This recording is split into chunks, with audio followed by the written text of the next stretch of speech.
Hello and welcome back. We were studying derivatives, forwards, futures खत्म करने के बाद हमने ऑप्शंस पढ़ना शुरू किया था और पिछले कुछ वीडियोस में हमने समझा ऑप्शन का बेसिक स्ट्रक्चर क्या होता है और ऑप्शन प्रीमियम का कॉन्सेप्ट क्या होता है। So we had understood that options are also derivative contracts which are a contract to buy or sell something. कुछ खरीदने या बेचने का ही कॉन्ट्रैक्ट होता है which is executed in the future. But how it is different from a forward or a future contract is that यहां पर एक पर्सन के पास चॉइस होती है कि अगर उसकी मर्जी हो तो वो खरीदे, अगर मर्जी नहीं हो तो वो ना खरीदे। He is under no obligation, he is not made any promise.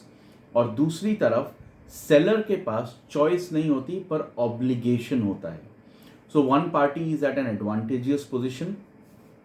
Option buyer के पास एडवांटेज होता है, ऑप्शन सेलर के पास डिसएडवांटेज होता है।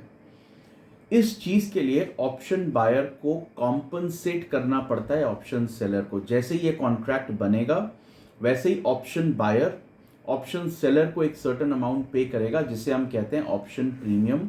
ये हमने पिछले वीडियो में डिटेल में समझा था। तो अब ऑप्शन प्रीमियम समझने के बाद एक एग्जाम्पल देखते हैं कि ऑप्शन प्रीमियम का इफेक्ट इंक्लूड करने के बाद ए और बी को इस सिचुएशन में किस तरह से प्रॉफिट या लॉस हो सकता है। तो सबसे पहले बी जो ऑप्शन बायर है उसके लिए क्या सिचुएशन होगी। इन्होंने अग्री किया है 10 grams of gold B can buy at an agreed price of 50,000। Remember, B may buy, B की मर्जी हो तो वो खरीदे, नहीं तो ना खरीदे। अगर एक महीने के बाद स्पॉट मार्केट में, नॉर्मल मार्केट में प्राइस इज 45,000, तो जो चीज 45,000 की मिल रही है, बी के पास चॉइस है 50,000 में खरीदने की, ऑब्वियसली वो नहीं खरीदेगा। वो ज्वेलर को बोलेगा कि मुझे नहीं खरीदना और इस कॉन्ट्रैक्ट में बी को कोई प्रॉफिट या लॉस नहीं होगा क्योंकि वो खरीदेगा ही नहीं। लेकिन उसने अग्री किया था कॉन्ट्रैक्ट के स्टार्टिंग में, एक महीना पहले उसने प्रीमियम पे कर दिया था 3,000 का। ये प्रीमियम स्टार्टिंग में ही पे कर दिया। एक महीने बाद स्पॉट प्राइस जो भी हो, ट्रांजैक्शन करे या ना करे, ये प्रीमियम वापस आने वाला नहीं है। तो इस पूरे ट्रांजैक्शन में उसने कोई गोल्ड नहीं खरीदा और 3,000 का जो प्रीमियम दिया था वो कभी वापस नहीं आएगा। तो उसका नेट लॉस है ये 3,000। सेकेंड सिचुएशन, एक महीने के बाद मार्केट में प्राइस है गोल्ड की 50,000। मार्केट में 50,000 है, उनकी कॉन्ट्रैक्टेड अग्रीड प्राइस भी 50,000 है। वो ज्वेलर से खरीदे या मार्केट से खरीदे या ना खरीदे कोई फर्क नहीं पड़ता, दोनों को ना प्रॉफिट है ना लॉस है, कुछ भी नहीं है। And just like the first case, premium तो पहले ही दे दिया था, वो वापस नहीं आने वाला है, तो इस केस में भी लॉस है 3,000 का। थर्ड सिचुएशन, मार्केट में गोल्ड की प्राइस बढ़कर हो गई है 55,000 और उसके पास ऑप्शन है, बी के पास ऑप्शन है या चॉइस है कि यही सेम गोल्ड 10 ग्राम्स गोल्ड वो ज्वेलर से खरीद सकता है for a price of 50,000 only. तो obviously B will exercise the contract क्योंकि उसको 5,000 का फायदा है, लेकिन 3,000 जो उसने पहले ही प्रीमियम पे कर दिया ये वापस नहीं मिलने वाला। तो 5,000 का प्रॉफिट, 3,000 का नुकसान, net profit 2,000। And fourth situation, market में दाम 60,000 हो गए हैं, इनकी कॉन्ट्रैक्टेड प्राइस 50,000 है, तो इसमें बी को 10,000 का फायदा हो रहा है, लेकिन इस फायदे के लिए उसने 3,000 का प्रीमियम पे किया था, तो नेट प्रॉफिट इज ओनली 7,000। इसमें आप एक चीज नोट करिए कि जो गोल्ड है अंडरलाइंग है, जैसे जैसे मार्केट में उसके दाम बढ़ेंगे वैसे वैसे बी का लॉस कम होगा या बी का प्रॉफिट बढ़ता जाएगा। और जब उसके दाम कम होते हैं तो ए को कोई फायदा नहीं होता, क्योंकि जहां ए का फायदा होने वाला होता है वहां पे बी अपना कॉन्ट्रैक्ट, अपना ऑप्शन एक्सरसाइज ही नहीं करता। क्यों करेगा, उसका नुकसान है।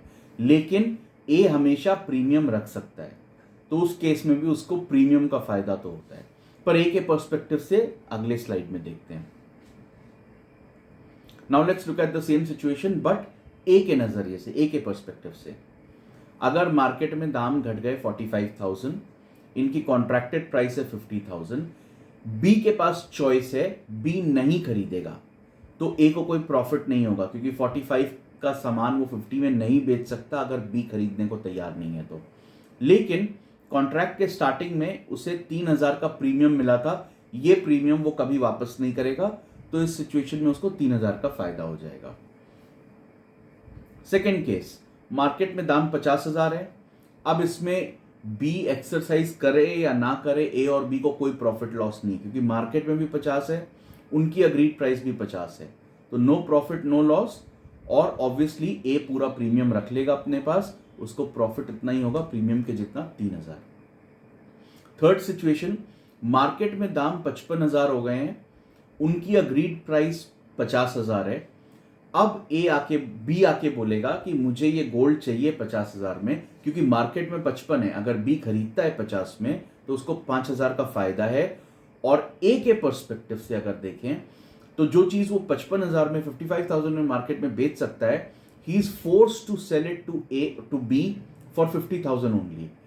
बी के पास चॉइस है, ए के पास कोई चॉइस नहीं है, तो उसको 5,000 का नुकसान बेयर करना पड़ेगा। लेकिन स्टार्टिंग में जो प्रीमियम मिला था वो उसका है, रख लेगा, तो उसका नेट लॉस है 2,000 रुपीज। लास्ट सिचुएशन, अगर गोल्ड की प्राइस बढ़ के 60,000 हो जाती है तो similar to the previous situation, but इस केस में बी का फायदा है 10,000, ये